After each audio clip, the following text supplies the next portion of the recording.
आकाशवाणी के द्वारा नारद जी ने जो सत्कर्म के विषय में जाना, उसमें क्या करना है ये नहीं जान पाए। इतने जाने कि सदकर्म करना चाहिए, तदर्थित सदकर्म, ज्ञान वैराग्य के हेतु उनको सत्कर्म करना, उसके लिए बड़े विस्मय में पड़ गए, बड़े चिंतित हैं। श्री सूत जी कहते हैं कि तत्र द्वावपि संस्थाप्य निर्गतो नारदो मुनिः तीर्थं तीर्थं विनिष्क्रम्य पृच्छन् मार्गे मुनीश्वरान्। वहां से दोनों को वहीं छोड़ करके, ज्ञान और वैराग्य को वहीं रोक करके संस्थाप्य नारद जी निर्गति, वहां से निकल गए। कहाँ निकले? तीर्थम तीर्थम। क्यों? क्योंकि तीर्थों में ही तो बड़े विद्वानों का जमावड़ा होता है। तीर्थ में ही ज्ञानी लोगों का समागम होता है। अतएव नारद जी तीर्थों की ओर चले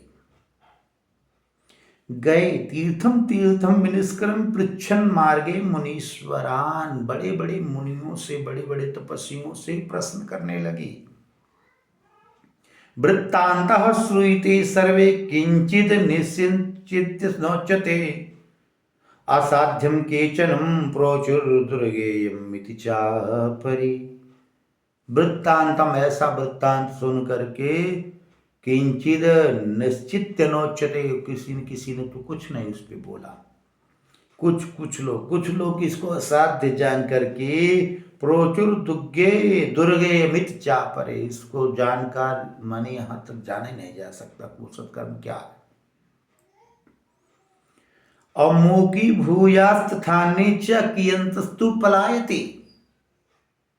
कुछ लोगों ने तो जानबूझ करके आंख बंद कर ली, और जब उनके शिष्यों के पास नारद जी पहुंचे तो पता चला कि बाबा जी मौनी बाबा हैं, ये कुछ बोलेंगे नहीं। इन्होंने न बोलने का संकल्प ले रखा है। अच्छा, ना बोलने का संकल्प रखा है, इसका मतलब ज्ञानी, हाँ ज्ञानी बहुत है। इस प्रकार से मोकी भूता तथा न्यास्ते कि अंतस्तु पला। कुछ लोग तो दूर से देख लेते थे कि नारद जी आ रहे हैं, वही प्रश्न करेंगे, सत्कर्म की बात करेंगे। तो सत्कर्म तो हम जानते ही नहीं, हम खुद ही सत्कर्म नहीं कर रहे हैं, तो क्या सत्कर्म के विषय में इनको बताएंगे। इसलिए कुछ लोग तो भागते फिरे, वहां रुके नहीं।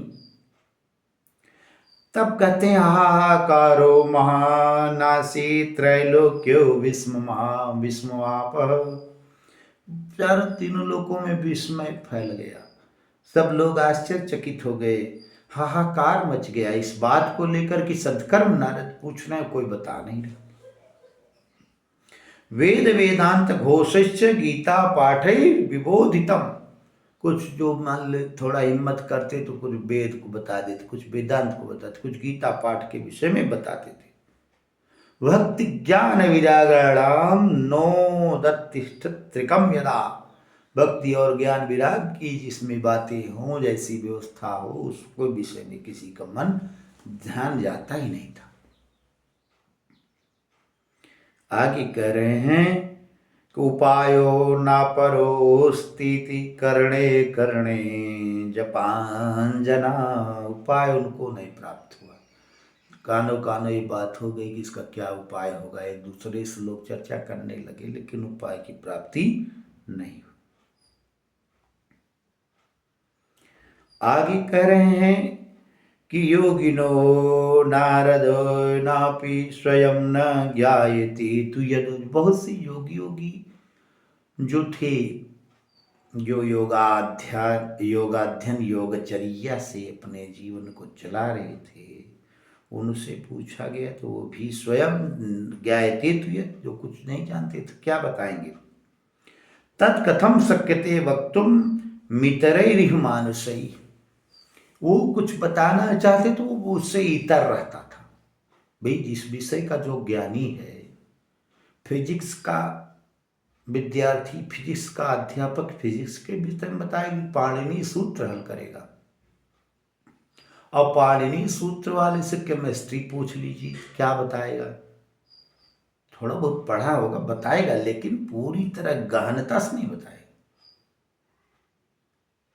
तो इतर बातें करने लगे लोग। आगे कह रहे हैं कि एवं ऋषिगणे पृष्ठे निर्णयोक्तम दुरासदम, लोग बिल्कुल निर्णय को नहीं पहुंच पा रहे हैं कि इसके लिए सत्कर्म क्या किया जाए। ज्ञान और वैराग्य की मुक्ति का क्या साधन हो सकता है, क्या उपाय हो सकता है। तब ततश्चिंतातुरः सोऽपि सोऽथ बदरे वनमागतः, तपश्चरामि चात्रेति तदर्थ कृतनिश्चयः।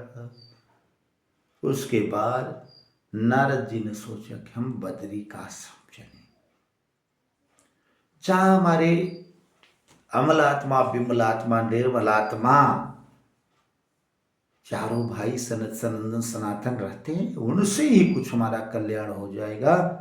ऐसा सोच करके बद्रिकाश्रम की ओर चल रहे हैं नारद जी। और इस वीडियो में इतना ही। हम अगले वीडियो में नारद जी के बद्रिकाश्रम या में जो सनत सनंदन सनातन सनत कुमारों की भेंट हुई, वार्ता हुई, उसके विषय में प्रस्तुत होंगे। तब तक के लिए जय श्री कृष्ण, जय श्री राधे श्याम।